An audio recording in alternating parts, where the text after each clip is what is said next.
So there I was, watching another American lose their absolute mind at Melbourne Airport because the customs officer wouldn't accept I've seen Crocodile Dundee like 7 times as valid travel documentation. The guy had literally written tourism kangaroo photography as his purpose of visit and seemed genuinely confused when asked for actual proof of onward travel. He kept insisting that Australia was basically like Florida but upside down, and therefore shouldn't require all this paperwork. The customs officer, maintaining the kind of supernatural patience that comes from processing thousands of tourists annually, asked again about his accommodation plans. His response? I'll just find a beach and camp out like in that shark movie.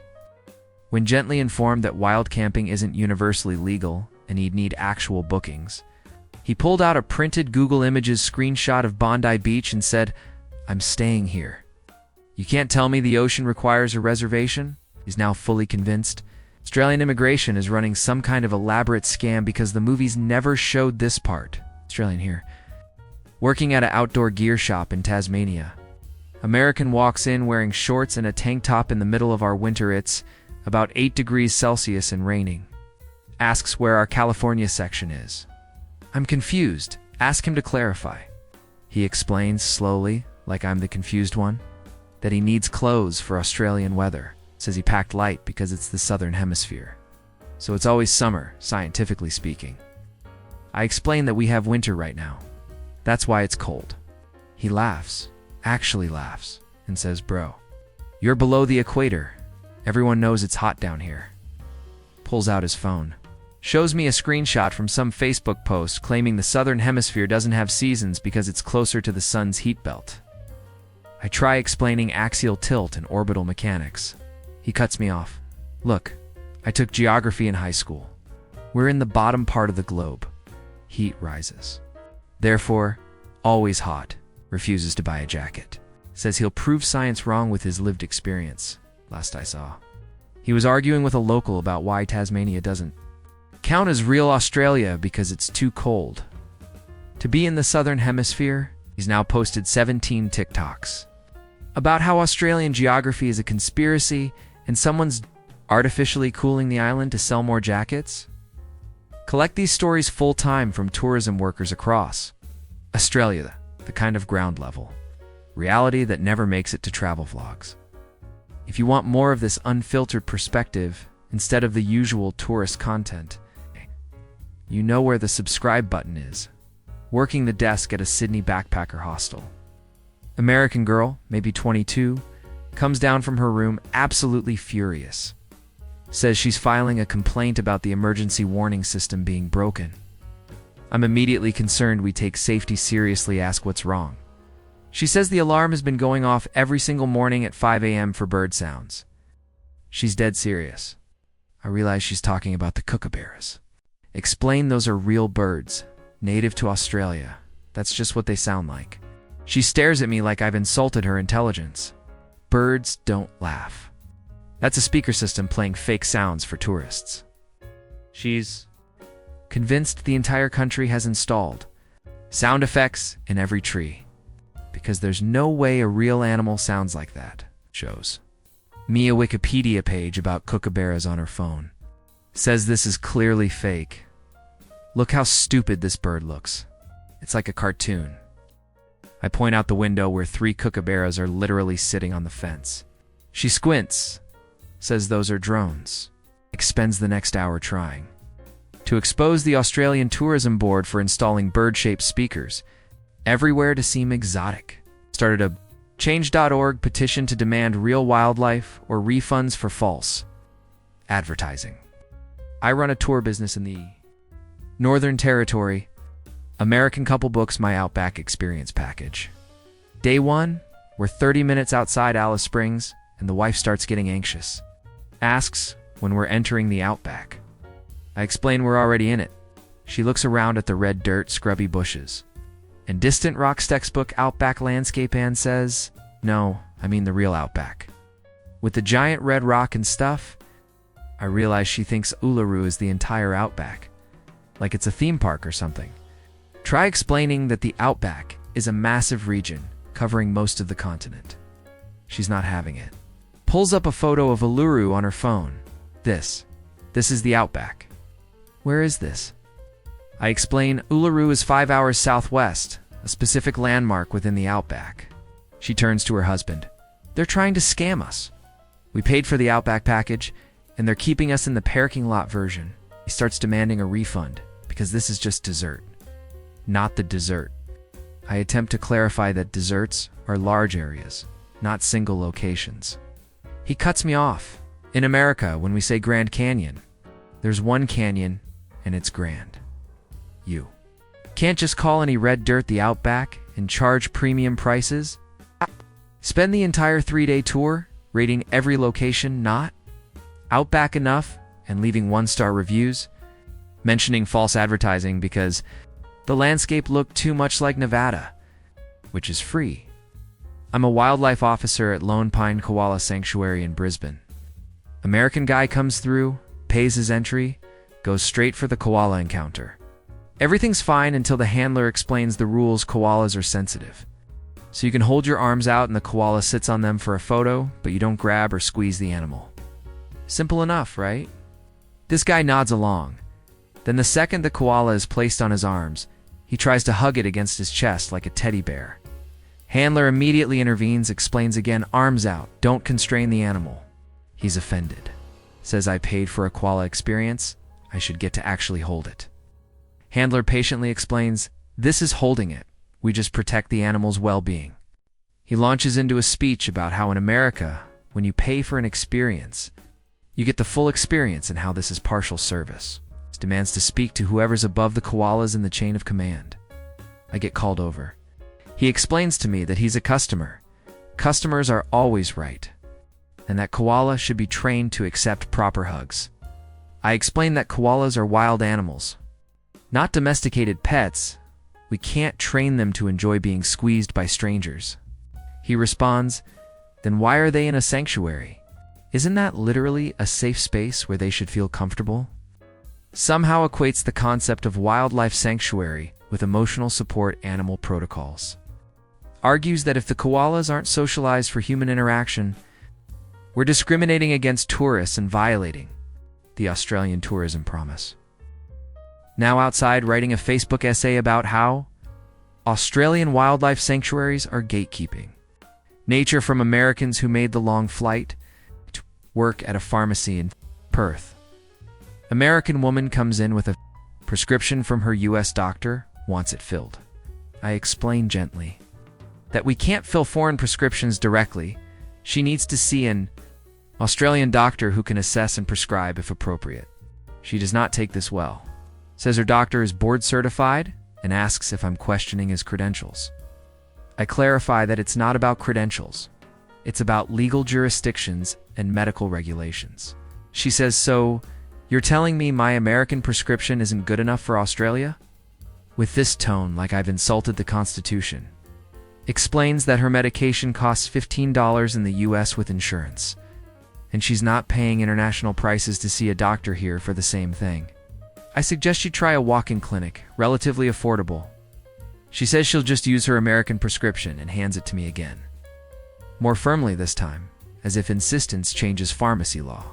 I repeat that it's not possible. She asks to speak to whoever makes the rules. I explain that would be the Australian government's Therapeutic Goods Administration. She says, and I quote, well, can you call them and explain I'm American? As if that's a trump card for international pharmaceutical regulations. Leaves the pharmacy muttering about how Australia is medically backwards because we won't accept her paper from Virginia. Posts on travel forums later warning Americans at Australia doesn't recognize US medical authority and to bring extra medication because they're difficult about prescriptions for no reason. I manage a cafe in Fremantle. American orders a flat white. I make it, bring it out. He takes one sip and flags me down. Says there's been a mistake, this isn't a flat white. I assure him it is. Classic Australian flat white, textured milk espresso. He shakes his head, pulls up Starbucks on his phone, shows me their flat white description. This is what it should be. This tastes different. Explain that Starbucks is an American chain. We're in Australia. This is how Australians make flat whites because we invented them. He looks skeptical. Says Starbucks is global. They have to follow international standards. I explain. Again, that there are no international coffee standards. Different countries have different styles. And Australia's flat white is the original. He's not buying it. Says okay. But Starbucks is bigger than one cafe in Australia. So statistically, they're more likely to be right. I'm running out of diplomatic responses. He continues, plus, Americans perfected coffee. We made it convenient and accessible. You're probably doing some old-fashioned version that's outdated. Suggests I look up how to make proper coffee on YouTube. I smile, take the coffee back, and offer a refund. He says no. He'll drink it, but he's not happy about being served. Experimental coffee without warning. Leaves a review saying we don't follow standard recipes and make up our own versions of popular drinks. The review includes a sentence, I'm not making this up, that says, if Starbucks doesn't make it that way, it's not a real flat white. Just an Australian opinion. Working at a bottle shop in Cairns.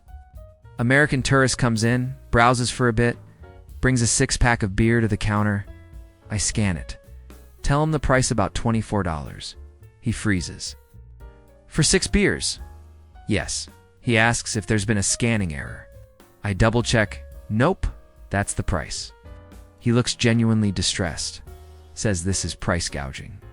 This is illegal in America.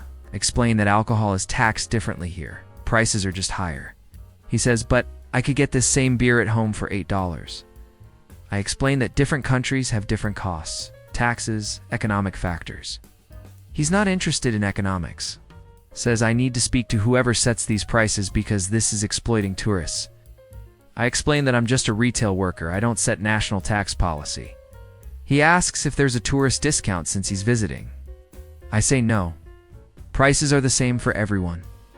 He stands there, visibly calculating something in his head, then asks, what if I pay in US dollars? Would that make it cheaper? I explain currency exchange doesn't work like a discount system. He's frustrated now. Says he's being financially discriminated against for being American and that Australia should have travel-friendly pricing. Ends up buying the beer but asks for a receipt for his records in case he needs to report this internationally. Later see a post in a travel group where he's warned others that Australia has scam-level beer prices and recommends Americans bring their own alcohol in. Checked luggage to avoid the tourist trap. Work at a butcher shop in Adelaide. American guy comes in, looks at our meat selection, asks for a normal-sized steak. I show him our steaks 200 grams, 250 grams, 300 grams cuts. He looks confused. What's this in American? I explain grams 2 ounces. The 300 grams is about 10.5 ounces. He winces. So you don't have real steaks? I ask what he means. He explains that in America, a standard steakhouse steak is 16 to 20 ounces, sometimes bigger. These are appetizer sizes. I explain that Australians generally eat smaller portion sizes, and these are standard here. He says, genuinely concerned, how do you survive on these portions? These are like snacks. I assure him a 300-gram steak with sides is a full meal. He shakes his head. I'm a big guy, I need real food. Asks if we can cut him a custom American size. I say sure, how much does he want? He says, at least a pound, preferably more. I cut him a 500-gram steak over a pound. He looks at it and says, okay, that's closer. But like barely. Buys it. But not before explaining to me that Australia needs to understand American tourists have different nutritional needs, that our portion sizes are excluding people with high metabolisms. I see him again. He's back. Says the steak was fine, but it wasn't enough, and he needs me to cut him a kilogram. I do. He looks at this massive piece of meat and says, now that's what I call a proper steak. As he's leaving, he turns and says, you guys should make these the default. Americans will spend more if you give us real portions. I watch him walk out carrying what most Australians would consider enough meat for 3 people. And I know he's going to eat it in one sitting and still post online about how Australian food portions are stingy. I'm a ranger at Kakadu National Park. American family on a guided walk. We spot a saltwater crocodile in the distance, basking on a riverbank. I'm explaining crocodile behavior, how salties are incredibly dangerous. It's highly territorial, responsible for occasional fatal attacks. The dad interrupts. But they're more afraid of us than we are of them, right? I say no, actually. Crocodiles are apex predators with no natural fear of humans. He laughs, like I'm joking. Come on, every animal is more afraid of people. That's like basic nature facts. I explain that this is a common misconception and definitely doesn't apply to saltwater crocodiles. He's skeptical. Says in America, they have alligators, and alligators avoid humans unless provoked. So crocodiles must be the same. I explain that crocodiles and alligators are different animals with different behaviors, and salties are significantly more aggressive. He waves this off. Reptile is a reptile man. His wife asks if they can get closer for photos. I firmly say no. We maintain this distance for safety. The dad says, "What if we're quiet? Don't they only attack if they hear you?" I explain that crocodiles hunt by sight and vibration. Silence doesn't help. He's doubtful. Pulls out his phone, Googles crocodile attack statistics, sees a few results, and says, "See? Only like a couple people per year. You're exaggerating the danger." I note that's because people follow safety rules like staying away from them. He mutters something about overregulation. Later, I catch him trying to climb down toward the water's edge. I intervene immediately, explain the serious risk. He says, "I'm from Florida. I know how to handle reptiles." It takes another ranger and me physically walking him back to explain that this isn't an adventure. It's genuinely life-threatening. He complains to the park office. Later that rangers are too cautious and treating tourists like children who can't assess their own risk tolerance. The complaint includes a line suggesting we let adults make their own choices about wildlife interaction. Work. At the Taronga Zoo in Sydney, American teenager, maybe 16, on a school trip. They're at the platypus exhibit. I'm nearby answering questions. Kid raises his hand, asks if platypuses are still around, or if they went extinct. I say they're still around. He's literally looking at a live one. He looks closer at the platypus swimming in the tank. Says, "Wait, so these are real? I thought they were like unicorns made up for stories." I explain that platypuses are real, native Australian mammals. He turns to his friend. "Bro, platypuses are real." The friend is equally shocked. They start listing platypus features. Duckbill, beaver tail, lays eggs.